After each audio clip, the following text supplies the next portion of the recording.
So that's Durin's Bane anyway, and that's how he first started out in the mines of Moria. They, of course, as we just said, they dug down, they woke him up, and then he kind of destroyed everyone. They all left, and he wasn't seen again. He went back to sleep again, I suppose, until our crew, our fellowship, were wandering through, and they were very noisy, and Pippin was dropping skeletons and buckets down holes and stuff and making loads of noise and disturbing him, really, being kind of annoying.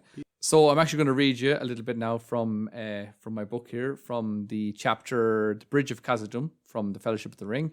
And I want to look at the part where the company actually meets the Balrog for the first time, bumps into him and says, how are you getting on? And I want to see how... we're going to look at how they actually, they don't really know what's going on for a while. They don't know that it's a Balrog. They eventually find out what it is. But first of all, they're kind of like, who is this guy and why is he so powerful and what's happening? So we're going to start here from a part where basically the Balrog has just shown up, but he's on the opposite side of this door, and they've kind of like closed the door. Gandalf's closing the door, and they can hear the orcs on the opposite side of the door. So it says here, Gandalf came flying down the steps and fell to the ground in the midst of the company. Well, that's over, said the wizard, struggling to his feet. I have done all that I could, but I have met my match and have nearly been destroyed. But don't stand here. Go on. You will have to do without light for a while. I'm rather shaken. So what happened there was that Gandalf had stayed behind the company and he had been kind of holding the door, and then they all ran off and he was like, yeah, I'll hold this door here because there's all the orcs coming up behind.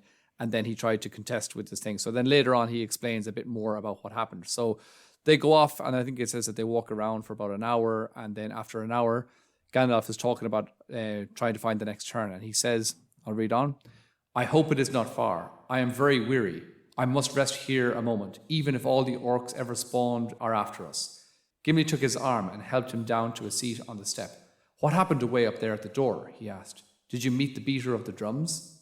I do not know, answered Gandalf, but I found myself suddenly faced by something I have not met before.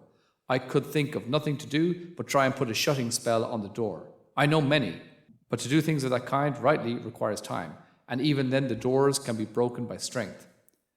As I stood there, I could hear orc voices on the other side. At any moment I thought they would burst it open. I could not hear what was said. They seemed to be talking in their own hideous language. All I caught was gash, that is, fire. Then something came into the chamber. I felt it through the door, and the orcs themselves were afraid and fell silent. It laid hold of the iron ring, and then it perceived me and my spell. What it was, I cannot guess, but I have never felt such a challenge. The counterspell was terrible. It nearly broke me. For an instant, the door left my control and began to open. I had to speak a word of command. That proved too great a strain.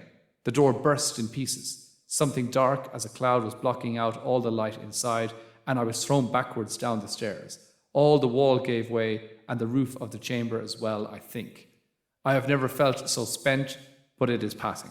Wow. So there you go. So Gandalf, first of all, differences between the film and the book here. Gandalf doesn't know what the creature is, whereas in the film, he's like, a Balrog of Morgoth. Well, it's kind of like they just sort of skip that part in the movie, and then the part that we see later, we do get to see in a couple of pages, which I'm going to read as well in a few moments. Yeah. But that part I think is really cool because he's there kind of on opposite sides of a door, and it's kind of, this is probably the most high magic that we get to see in pretty much all of Lord of the Rings, where Gandalf is casting shutting spells on a door, and the Balrog is challenging with his own shuttings or with his own spells, and like it says here that the counter spell almost broke him or something, and he says the counter spell was terrible, it nearly broke me.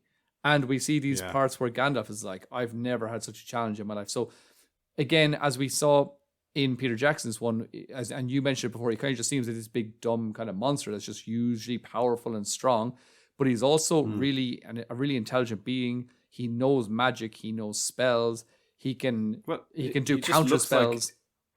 Yeah, he just seems like the same level as Gandalf, and this is like he doesn't know what's on the other side of the door, but it's equally as powerful as him. It nearly broke him. He's had to do spells. This other thing is doing counter spells. So it just sounds like there's another Gandalf on the other side of the door. Sure. So which makes sense. It's a Maya. And in the words of Gandalf, I have grown quite weary.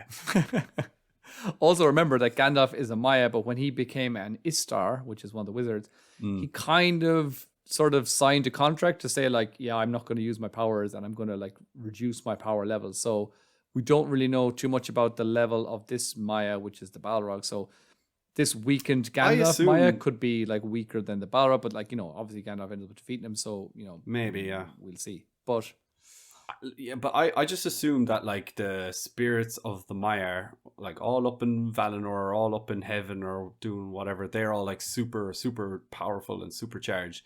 And then like, the Istar or the Istari like came into their forms of old men and like they were kind of sucked into that form and they weren't able to produce much high magic.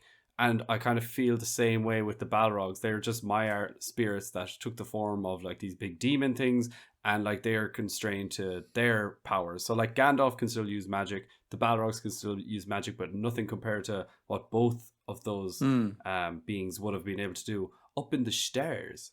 Yeah, well, you never know. Possibly. But like obviously Gandalf or the Balrog has like fiery powers, and I suppose Gandalf kind of has fiery powers too, but they kind of have their own special like sect of powers that they're able to use when they're down on planet Middle Earth, Yeah. Right.